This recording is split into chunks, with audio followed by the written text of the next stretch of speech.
નમસ્કાર વિદ્યાર્થી મિત્રો, ધોરણ 3 વિષય આસપાસ, પ્રકરણ 6 ખાધા વિના ન ચાલે. આગળ આપણે ભાગ 2માં સ્વાધ્યાય પોથીના પ્રશ્ન નંબર 8 સુધીની સમજ મેળવી હતી. આજે ભાગ 3માં આગળ સમજ મેળવીશું. પ્રશ્ન નંબર 9, નીચેના પ્રશ્નોના ઉત્તર 1-2 વાક્યમાં લખો. એટલે કે અહીં કેટલાક પ્રશ્નો આપેલા છે, એના જવાબ આપણે લખવાના છે. જે અહીં લખેલા છે તેની સમજ મેળવીએ. પ્રશ્ન નંબર 1, દાદી કેમ જલ્દી દાદર ચડી શકતા નથી? તો દાદી ઝડપથી કેમ દાદર ચડી શકતા નહોતા? તો દાદી ખૂબ જ ઘરડા હોવાથી અશક્ત છે, તેથી તે જલ્દી દાદર ચડી શકતા નથી. એટલે કેવા છે? દાદી ખૂબ જ ઘરડા છે અને અશક્ત છે. એટલે કે એમનામાં પહેલાં જેવી શું હતી? શક્તિ હતી નહીં આપણા જેવી. જેમ કે અત્યારે આપણા પણ ઘરમાં આપણે જોઈશું કે આપણા દાદા દાદી હશે તો આપણે જેવું કામ ઝડપથી કરી શકીએ છીએ, ઝડપથી ચાલી શકીએ છીએ, દોડી શકીએ છીએ, એ રીતે આપણા દાદા દાદી કરી શકતા નથી. કેમ કે એ કેવા હોય છે? ખૂબ ઘરડા થઈ ગયા હોય છે અને એમના શરીરમાં આપણા જેટલી શક્તિ જોવા મળતી નથી, એટલા માટે. પ્રશ્ન 2, દાદીને કેવી દાળ પસંદ છે? તો દાદીને ખાંડ નાખેલી દાળ પસંદ છે. એટલે ખાંડ નાખેલી ગળપણવાળી દાળ એમને પસંદ છે. પ્રશ્ન 3, તમને કેવી દાળ ભાવે છે? એટલે કે વિદ્યાર્થી મિત્રો, આનો જવાબ તમે તમારી જાતે પણ લખી શકો છો. અહીં લખેલું છે તેનો અભ્યાસ કરીશું.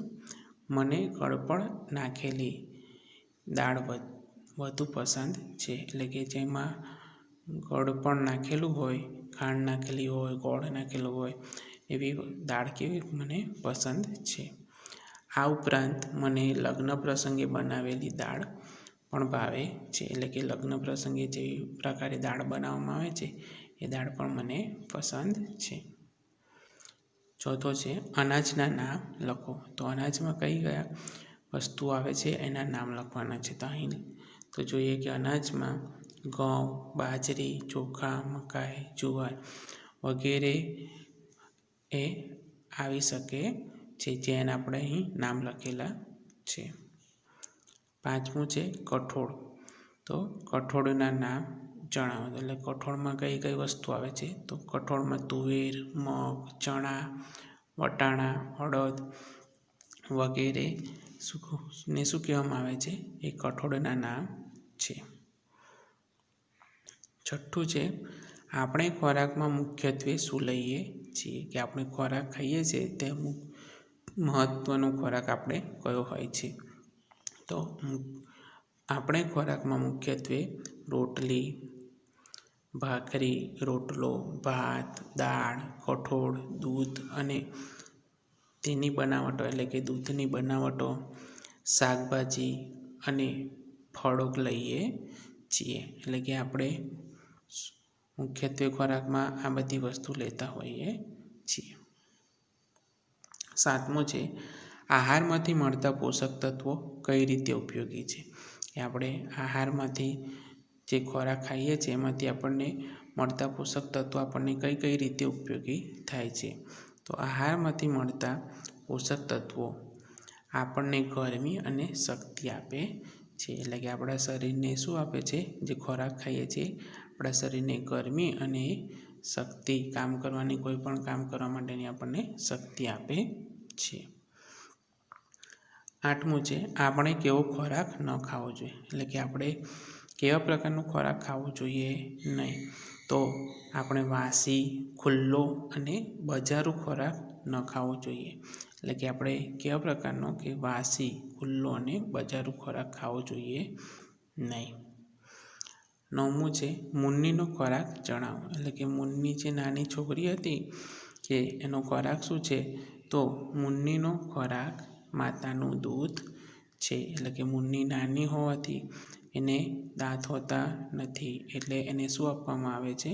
કે માતાનું દૂધ આપવામાં આવે છે અને દૂધ એ કેવો છે સંપૂર્ણ આહાર છે. એમાંથી દરેક પ્રકારના પોષક તત્વો આપણને મળી રહેતા હોવાથી આપણે શું આપીએ છીએ માતાનું દૂધ આપવામાં આવે છે. પ્રશ્ન 10 નીચેના પ્રશ્નોના ઉત્તર ટૂંકમાં લખો. તો જોઈએ પહેલો પ્રશ્ન, તમને કેવી રીતે ખબર પડે કે ભૂખ લાગી છે? કે આપણને કેવી રીતે ખબર પડે છે કે આપણને ભૂખ લાગી છે? તો મને ભૂખ લાગે છે ત્યારે પેટ ખાલી ખાલી લાગે છે. આપણને બધાને ખબર જ હશે કે આપણને ભૂખ લાગે ત્યારે આપણું પેટ કેવું થઈ જાય છે, ખાલી ખાલી હોય તેવું લાગે છે. કામ કરવાની ઈચ્છા થતી નથી. એટલે કે આપણને કંઈ પણ કામ કરવું હોય અથવા કંઈ કામ સોંપવામાં આવે અને આપણે ભૂખ્યા હોય તો આપણે એ કામ કરવાની ઈચ્છા થતી નથી અથવા જો કરવાનું થાય તો આપણને તેમાં મન લાગતું નથી. એટલે કે આપણે એ કામ વ્યવસ્થિત કરી શકતા નથી. અશક્તિ જણાય છે. એટલે કે આપણને શું થાય છે, આપણા શરીરમાં શક્તિ ના હોય તેવું લાગે છે. અને કંઈક ખાવાનું મન થાય છે. એટલે કે આપણને કંઈ પણ વસ્તુ આપણને ખાવાનું મન થાય છે. આ પરથી મને ખબર પડે કે મને ભૂખ લાગી છે. એટલે આ બધું થાય ત્યારે આપણને ખબર પડે છે કે આપણને શું લાગી છે, ભૂખ લાગી છે. બીજો પ્રશ્ન, શું તમારે ઘરે જમવાનું બન્યું ન હોય તેવું થાય છે? કે ઘણીવાર આપણા ઘરે શું થાય છે, જમવાનું બનતું નથી. તો કયા કયા કારણે જમવાનું નથી બનતું? તો તમે આનો જવાબ પણ તમે તમારી રીતે લખી શકો છો. તો અહીં જોઈએ, હા, એક વખત મારી મમ્મીને તાવ આવ્યો હતો. શું આવ્યું હતું? તાવ. ત્યારે 3 દિવસ સુધી ઘરમાં રસોઈ બની શકી નહોતી. એટલે કે શું હતું કે આપણા ઘરમાં જમવાનું કોણ બનાવતા હોય? મમ્મી બનાવતા હોય. અને જ્યારે મમ્મીને તાવ આવે છે ત્યારે આપણા ઘરમાં બીજું કોઈ કામ કરી શકે તેવું ના હોય ત્યારે શું થાય છે કે રસોઈ બનતી નથી. પરિણામે બહારથી ભોજનની વ્યવસ્થા કરવી પડી હતી. એટલે કે એ દિવસે 3 દિવસ શું થયું હતું કે બહારથી ભોજન લાવીને આપણે જમ્યા હોય છે. એટલે વ્યવસ્થા કરી હતી. પ્રશ્ન નંબર 3, એક બાળકના ઘરમાં જમવાનું બન્યું ન હોય તેનું કારણ શું હોઈ શકે? એટલે કે કોઈ બાળકના ઘરે જમવાનું ન બને એના કારણો દરેક અલગ અલગ હોઈ શકે છે. તો અહીં જોઈશું આપણે કે બાળકના માતા પિતા ગરીબ હોય તો શું હોય છે, કોઈ બાળક હોય તેના માતા પિતા ગરીબ હોય કે જેઓ 2 ટંકનું જમવાનું મેળવી શકતા ન હોય. એટલે કે 2 ટંક એટલે કે સવાર અને સાંજનું જમવાનું મેળવી શકતા ન હોય. એટલે ગરીબ હોય એટલે કે એમની પાસે પૈસા ન હોય, એ જમવા લાવવા માટેનું કંઈ સામાન લાવવા માટેના પૈસા કંઈ હોય નહીં તો એ મેળવી શકતા નથી. બાળકની માતા બીમાર હોય અથવા બાળકની માતા શું હોય છે, બીમાર હોય અને પિતા મજૂરી કરવા ગયા હોય. એટલે કે બાળકની માતા બીમાર હોય અને એના પિતા હોય એટલે કે પપ્પા હોય એ શું કરવા ગયા હોય છે, મજૂરી કામ કરવા માટે ગયા હોય. ત્યારે આવા બધા કારણોને કારણે શું થાય છે કે એ બાળકના ઘરે જમવાનું બની શકતું ન હોય છે. ચોથો પ્રશ્ન, 4 મહિનાની મુન્ની તેની માતાના દૂધ પર રહે છે. તેનો એકમાત્ર ખોરાક કેમ હશે? એટલે કે 4 મહિનાની મુન્ની છે તો તેના માતાના દૂધ ઉપર જ રહે છે. એને બીજો કોઈ ખોરાક આપવામાં આવતો નથી. તો આપણે તે જોઈએ કે નાના બાળકોને દાંત હોતા નથી. તો શું હોય છે કે નાના બાળકો હશે તમારા ઘરમાં જો હોય તો જોજો, તો એ બાળકોને શું હોય છે, નાના હોય ત્યારે દાંત હોતા નથી. આથી તેઓ પોતાની માતાનું જ દૂધ લે છે. એટલે શું કરે છે, નાના હોય છે એને એટલા માટે એમને શું આપવામાં આવે છે, માતાનું જ દૂધ. કારણ કે માતાનું દૂધ એમના માટે સંપૂર્ણ ખોરાક છે. એટલે કે એ બાળકો માટે સંપૂર્ણ ખોરાક કયો છે? તો માતાનું દૂધ છે. એટલા માટે એમને માતાનું દૂધ આપવામાં આવે છે. અને માતાના દૂધમાં દરેક પ્રકારના પોષક તત્વો એમાં મળી રહેતા હોય છે. પ્રશ્ન 5. આપણે ખોરાક શા માટે લેવો જોઈએ? તો આપણે ખોરાક શા માટે ખાઈએ છીએ? બરાબર, તો આપણે જોઈએ શરીરને કાર્ય કરવા માટેની જરૂરી શક્તિ મળી રહે તે માટે. એટલે કે આપણને કામ કરવું હોય કંઈ પણ, તો એમાંથી આપણને શક્તિ શામાંથી મળી રહે છે? તો ખોરાકમાંથી મળી શકે છે. જો આપણે ભૂખ્યા હોય, આપણે ખાધું ના હોય, તો આપણને કંઈ પણ કામ કરવાની શક્તિ મળતી નથી. આપણને ખબર જ હશે કે જ્યારે આપણે બીમાર પડીએ, આપણે ખોરાક લઈ નથી શકતા, ત્યારે શું થાય છે કે આપણને આપણા શરીરમાં શક્તિ હોતી નથી ને આપણને કોઈ પણ કામ કરવાની ઈચ્છા થતી નથી. શરીરને કાર્ય કરતા લાગતા ઘસારાની ભરપાઈ માટે, એટલે કે આપણે જે કામ કરતા હોય અને આપણા શરીરને શું લાગે છે? ઘસારો લાગે છે, આપણને થાક લાગે છે, તો એનું શું થાય છે? આપણને ભરપાઈ કરવા માટે, એટલે એક શક્તિ આપણે કામ કરતા હોય તો આપણી શક્તિ શું થાય છે? શક્તિનો આપણે ઉપયોગ કરતા હોય છે અને શક્તિ આપણને પાછી મેળવવા માટે આપણે શું કરતા હોય છે? એ ખોરાક ખાતા હોય છે. અને આપણને શક્તિ શામાંથી મળે છે? ખોરાકમાંથી મળે છે. શરીરની યોગ્ય વૃદ્ધિ વિકાસ શરીરને યોગ્ય વૃદ્ધિ વિકાસ થઈ શકે તે માટે, એટલે કે શરીરનો આપણે શું થાય છે? વૃદ્ધિ અને વિકાસ. એટલે કે આપણું શરીરમાં શું થાય છે? અલગ અલગ બધા પ્રકારના ફેરફાર થાય છે. આપણે નાના હોય તો આપણે ધીમે ધીમે શું થઈએ છીએ? મોટા થાય છે. આપણા શરીરના અંગોનો વિકાસ થાય છે. તો એ બધું શાના આધારે થાય છે? તો ખોરાકને આધારે થાય છે. શરીર રોગ સામે રક્ષણ મેળવી તંદુરસ્ત રહે તે માટે, એટલે કે શું છે? આપણું શરીર છે એ આપણે જોઈએ છે કે અવનવા રોગોનો આપણને શું કરવો પડતો હોય છે? સામનો કરવો પડતો હોય છે. અને જો આપણે ખોરાક ના મેળવીએ તો આપણે એ રોગ સામે સામનો કરી શકતા નથી. આપણું શરીર તંદુરસ્ત રહેતું નથી. એટલે આપણા શરીરને તંદુરસ્ત રાખવા માટે, રોગ સામે રક્ષણ મેળવવા માટે આપણે શું કરવું પડતું હોય છે? ખોરાક લેવો પડતો હોય છે.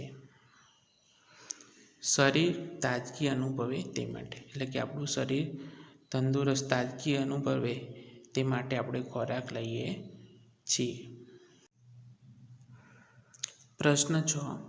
અનાજ, કઠોળ, લીલા શાકભાજી અને ફળો શરીરની કઈ કઈ જરૂરિયાતો પૂરી પાડે છે? એટલે કે આપણને અનાજમાંથી શું શું મળે છે? કઠોળમાંથી, લીલા શાકભાજી, ફળો વગેરેમાંથી શું શું મળે છે? આપણને કઈ કઈ જરૂરિયાત આપણી પૂરી પડે છે? એનો અભ્યાસ કરીએ તો અનાજ શરીરને ગરમી અને શક્તિ પૂરી પાડે છે.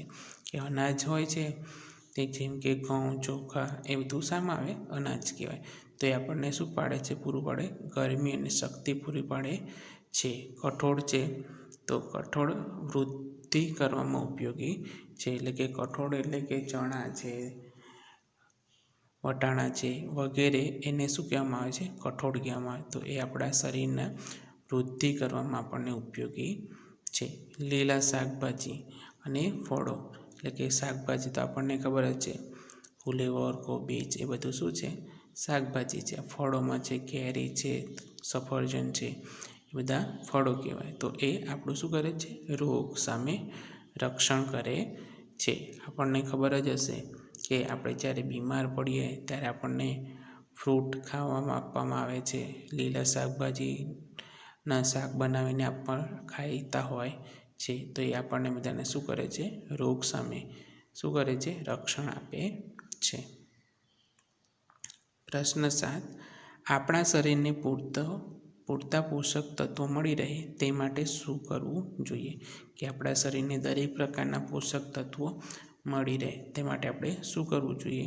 તો આપણા શરીરને પૂરતા પોષક તત્વો મળી રહે તે માટે આપણા ભોજનમાં દૂધ ઉપરાંત જુદા જુદા ધાન્ય એટલે કે દૂધ ઉપરાંત આપણે શું લેવું જોઈએ? જુદા જુદા અનાજ, જુદા જુદા કઠોળ અને ઋતુ પ્રમાણે લીલા શાકભાજી અને ફળોનો સમાવેશ કરવો જોઈએ. એટલે શું કહે છે અહીં કે આપણે ભોજનમાં દૂધ ઉપરાંત અનાજ, જુદા જુદા અનાજ, કઠોળ અને ઋતુ પ્રમાણે લીલા શાકભાજી અને ફળોનો સમાવેશ કરવો જોઈએ. આપણને ખબર જ હશે કે ઋતુ પ્રમાણે અલગ અલગ શાકભાજી આપણે બજારમાંથી લાવીને બનાવતા હોય છે. ફળો પણ અલગ અલગ ઋતુ પ્રમાણે આપણને જોવા મળતા હોય છે. તો એ રીતે આપણે ઋતુ પ્રમાણેનો ખોરાક લેવો જોઈએ. પ્રશ્ન 8. રોજ એક જ પ્રકારનો ખોરાક ખાવાથી શું થાય? એક જ પ્રકારનો આપણે કે દાખલા તરીકે દરરોજ દાળ ભાત ખાઈએ તો શું થાય? તો રોજ જ એક જ પ્રકારનો ખોરાક લેવામાં આવે તો આપણને તેમાંથી ખોરાકના બધા જ પોષક તત્વો મળતા નથી. એટલે એક જ પ્રકારનો જો આપણે દરરોજ ખોરાક ખાઈએ તો આમાં આપણને બધા જ પ્રકારના પોષક તત્વો મળતા નથી. પરિણામે શરીર અમુક તત્વોની ઉણપ અનુભવે છે. એટલે શું થાય છે કે આપણા શરીરમાં અમુક તત્વો શું થાય છે? ખામી રહી જાય છે, આપણને મળતા નથી અને રોગોનો ભોગ બનીએ છીએ. એટલે કે આપણે શું થઈએ છીએ? રોગનો ભોગ બનતા હોય છે, એટલે કે આપણે બીમાર પડીએ છીએ. વળી એક જ પ્રકારનો ખોરાક રોજ લેવાથી ખોરાક ખાવા પ્રત્યેની રુચિ રહેતી નથી. જો આપણે એક જ પ્રકારનો દરરોજ જ દાળ ભાત ખા કરીએ તો પછી આપણને શું થાય છે કે દાળ ભાત પ્રત્યે આપણને રુચિ એટલે કે આપણને ખાવાની ઈચ્છા થતી નથી. પ્રશ્ન 9. ખોરાક લેવાના ફાયદા જણાવો. આપણે ખોરાક લઈએ તો આપણને શું ફાયદો થાય છે? તો શરીરને કાર્ય કરવા માટે જરૂરી શક્તિ મળે છે. એટલે શરીરને આપણે કામ કરવું હોય તો આપણને શક્તિ શામાંથી મળે છે? ખોરાક લઈએ તો જ. શરીરના યોગ્ય વૃદ્ધિ વિકાસ થાય છે. એટલે કે ખોરાક લઈએ તો જ આપણો શરીરનો વિકાસ થાય છે અને વૃદ્ધિ થાય છે. શરીરને રોગ સામે રક્ષણ મળે છે. એટલે કે આપણા શરીરને શું થાય છે? રોગ સામે રક્ષણ મળી રહે છે. આપણે બીમાર પડતા નથી અને બીમાર પડીએ તો પણ આપણને શું થાય છે કે આપણે ખોરાક સારો લઈએ તો આપણું ઝડપથી આપણે તંદુરસ્ત આપણે રોગ સામે લડી શકીએ છીએ. શરીરની તંદુરસ્તી જળવાય છે કે આપણું શરીર કેવું રહે છે? તંદુરસ્ત, હષ્ટપુષ્ટ રહે છે. પ્રશ્ન 10. ખોરાક રાંધવાની વિવિધ રીતોના નામ જણાવો. બે ઉદાહરણ આપો. એટલે કે ખોરાક કઈ કઈ રીતે બનાવી શકાય છે? તો આપણે જોઈએ કે પહેલું છે શેકવું, બાફવું, તળવું અને સાતળવું. તો આ ખોરાક બનાવવાની રીતો છે અલગ અલગ પ્રકારની. કેટલોક ખોરાક શેકીને બનાવી શકાય છે, બાફીને, તળીને ને સાતળીને બનાવી શકાય છે. હવે એના ઉદાહરણ જોઈએ કે શેકીને કયો ખોરાક બનાવી શકાય છે? તો રોટલી છે, ભાખરી અને રોટલો બધા શેકીને બનાવાય છે. તળીને તો પૂરી, ભજીયા, સમોસા આ બધા શું કરાય છે? તળીને બનાવવામાં આવે છે. બાફીને ખમણ, ખીચડી, ભાત, મુઠિયા આ બધા શું કરવામાં આવે છે કે બાફીને ખોરાક બનાવવામાં આવે છે. સાતળવું તો સાતળીને કયો ખોરાક બનાવવામાં આવે છે? તો પરોઠા, થેપલા આ ખોરાક શું કરીને બનાવવામાં આવે છે? તો સાતળીને બનાવવામાં આવે છે. વર્ગીકરણ કરો. એટલે કે આપણને અહીં કેટલીક શું આપવામાં આવે છે? ટેવો આપી દીધેલી છે અને ટેવોમાં કેટલીક સારી ટેવો છે અને કેટલીક ખરાબ ટેવો છે. તો આપણે એને અલગ તારવીશું. તો જોઈએ અહીં પહેલું આપણે સારી ટેવ. તો ચાવીને ખાવું. તો એક ચાવીને ખાવું એ કેવી ટેવ કહેવાય? સારી ટેવ કહેવાય. અઠવાડિયામાં જુદી જુદી દાળ ખાવી. જમ્યા પછી બ્રશથી દાંત સાફ કરવા. રોજિંદા આહારમાં શાકભાજી અને ફળોનો ઉપયોગ કરવો. જમતા પહેલાં હાથ બરાબર ધોવા. તો આ બધું શું છે? સારી ટેવો છે. બીજું છે કુટેવો એટલે ખરાબ ટેવ. તો વાસી ખોરાક ખાવો, તો આપણે વાસી ખોરાક ખાઈએ તો એ ખરાબ ટેવ કહેવાય છે. ભાવતા ભોજન જ ખાવા, એટલે કે આપણને એક જ વસ્તુ ભાવતી હોય કે દાળ ભાત ભાવતા હોય, બરાબર, તો એ જ આપણે ખા કરીએ તો એ શું થાય છે? ખરાબ ટેવમાં આવી જાય છે. રોજ માત્ર બટાકાનું શાક ખાવું, જેમ કે આપણને બટાકાનું શાક જ ભાવતું હોય તો આપણે દરરોજ શું કરીએ? બટાકાનું શાક ખાઈએ, તો એ ખરાબ ટેવ છે. દરરોજ તળેલો ખોરાક લેવો, એટલે કે દરરોજ આપણે તેલનો તળેલો ખોરાક જ ખાઈએ તો એ પણ શું છે? ખરાબ ટેવ છે. ઉતાવળથી જમી લેવું, એટલે કે ઝડપથી ફટાફટ આપણે જમી લઈએ છીએ તો એ પણ એક ખરાબ ટેવ છે. કેમ કે ઝડપથી જમવાથી શું થાય છે કે આપણો ખોરાક બરાબર આપણે લઈ શકતા નથી અને આપણને પચવામાં શું થાય છે? મુશ્કેલી પડે છે. એટલા માટે આ ઉતાવળથી જમી લેવું એ શું છે? ખરાબ ટેવ છે. તો અહીં આપણે શું જોયું કે સારી ટેવો કઈ છે ને ખરાબ ટેવો કઈ છે તેનો અભ્યાસ કર્યો. પ્રવૃત્તિમાં આપેલું છે પ્રશ્ન નંબર 4, વિવિધ અનાજ, શાકભાજી, કઠોળ અને ફળોના નામની યાદી બનાવો. એટલે કે અલગ અલગ પ્રકારના અહીં આપેલું છે, અનાજ છે, શાકભાજી છે, કઠોળ છે ને ફળો છે. તો આપણે એની યાદી બનાવવાની છે. તો અનાજમાં શું આવે છે? તો ઘઉં, બાજરી, જુવાર, મકાઈ, બંટી, ડાંગર, જવ, કોદરી, નાગલી અને બાવટો. આ બધી વસ્તુઓ શામાં આવે છે? અનાજની અંદર આવે છે. હવે શાકભાજીમાં શું આવે છે? તો શાકભાજીમાં બટાકા, કોબીજ, ભીંડા, ટામેટા, પરવળ, દૂધી, રીંગણ વગેરે વસ્તુઓ શાકભાજીમાં આવે છે.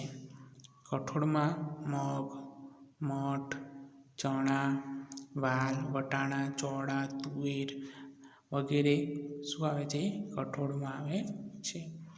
ફળોમાં કેરી, દ્રાક્ષ, તરબૂચ, જામફળ, બોર, જાંબુ, સીતાફળ, આમળા, સક્કરટેટી, દાડમ આ બધા શું કહેવામાં આવે છે? ફળો કહેવામાં આવે છે. હવે આગળ 8 પ્રકારના પ્રશ્નો. તો એની અંદર જોઈએ,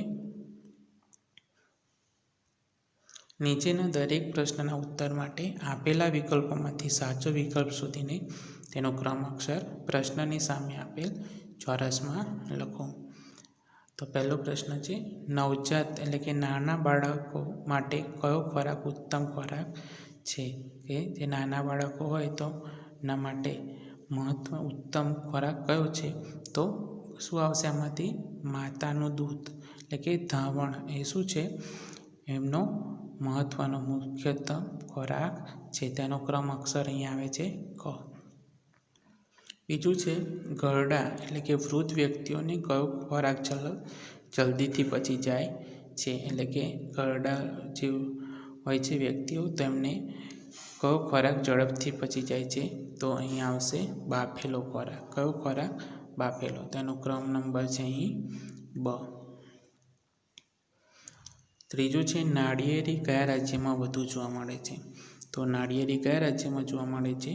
તો કેરળ રાજ્યમાં. કયા રાજ્યમાં? કેરળ રાજ્યમાં. તો અહીં આવે છે એનો ક્રમ અક્ષર અ. ચોથું છે, દિવસના કયા સમયે પેટ ભરીને ભોજન કરવું જોઈએ? એટલે કે આપણે દિવસના કયા સમયે પેટ ભરીને ભોજન કરવું જોઈએ? તો સવારે. કયા સમયે? સવારે. તેનો ક્રમ અક્ષર અહીં આવે છે અ. પાંચમું છે, નીચેનામાંથી કઈ વાનગી ચોખામાંથી બનતી નથી? જો અહીં શું કીધેલું છે? ચોખામાંથી બનતી નથી. જો ઈડલી છે, પુલાવ છે ને ખીર છે, આ બધી વસ્તુ શામાંથી બને છે? ચોખામાંથી બને છે. જ્યારે શું છે? વડા છે, તો એ વડા ચોખામાંથી બનતા નથી. તેનો ક્રમ અક્ષર અહીં આવે છે ડ. તો વિદ્યાર્થી મિત્રો, આ પ્રકરણમાંથી આપણે શીખ્યા કે આપણે કેવા પ્રકારનો ખોરાક લેવો જોઈએ, આપણે શા માટે ખોરાક લેવો જોઈએ વગેરેની સમજ આપણે આ પ્રકરણમાંથી મેળવી. તો વિદ્યાર્થી મિત્રો, આપણે આજે અહીં સુધી અભ્યાસ કરીશું. આભાર.